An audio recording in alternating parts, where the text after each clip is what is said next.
Well, happening today, NATO foreign ministers are meeting to mark the 75th anniversary of the alliance. U.S. Secretary of State Antony Blinken arrived in Brussels yesterday for the beginning of the summit.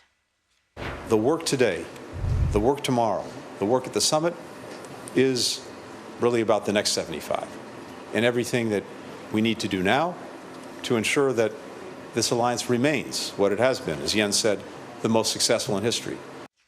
And earlier today, the ministers marked the treaty signing that originally took place in Washington in 1949, which established the alliance. For this meeting, all focus is on Ukraine, though, as the allies have agreed to start planning for long-term military support for the country invaded by Russia in 2022.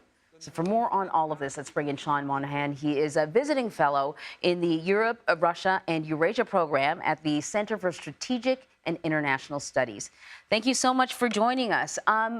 So, of course, Ukraine remains top of the agenda, even today, as they're marking an anniversary. The NATO ministers have agreed to start planning for a bigger role coordinating security assistance and training in Ukraine. And the Secretary General wants some guaranteed funding for the next 5 years. He's talking about more than $1 billion. When I saw that, the first thought I had was, well, how long is this war expected to go on for? I'm curious about how this suggestion is being received by NATO members.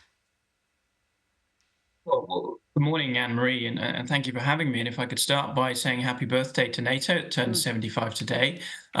It's striking to me, at least, that when NATO was formed in 1949 to block imperialist expansionist aggression of the Soviet Union under Stalin, and now NATO's main challenge is imperialist expansionist aggression of the Russian Federation under Mr. Putin. But nowadays, unlike during the Cold War, NATO has a full-scale war in Europe, in Ukraine, to deal with. And that's a war that Ukraine could really lose if it doesn't get the assistance it needs. And that's why NATO, as you suggested, is discussing yesterday and today at its meeting of foreign ministers there's two proposals. So number one, it's not a billion, it's 100 billion over the next 5 years. And the idea is to set out, commit to long-term support to Ukraine so Ukraine can plan its forces to deter future Russian aggression coherently. And then secondly, to bring some of the organization of the military assistance of allies within NATO. So that's currently coordinated by a US-led group, and the idea is to bring that group within NATO. These are early discussions. They're aimed very much with the Washington summit in July in mind. Allies have reacted to these proposals in a variety of ways, mostly supportive. Again, it's early days. The Hungarian foreign minister has suggested that NATO shouldn't become an offensive alliance. Well, I don't think that's on the cards. NATO is a defensive alliance. That's its DNA. But it's early days, so we'll see where these discussions get to. But does this suggest that, this war could go on for at least 5 more years? The thing with wars is that they're much easier to start than they are to end. The answer is nobody knows. But what we do know is at the minute, the war is in a very precarious position for Ukraine. It's been described by many as a stalemate. I think that's incorrect and misleading. The war is really on a knife edge.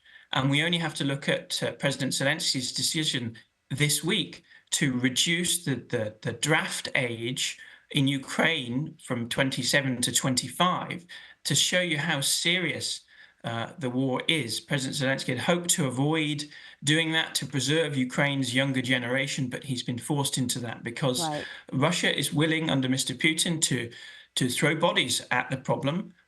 Russian industry is on a war footing, and Ukraine needs to match that. Sean. And so does its Western supporters.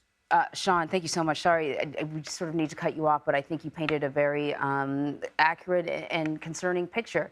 And thank you for the correction. I misspoke. You're right, 100 billion. Thank you so much.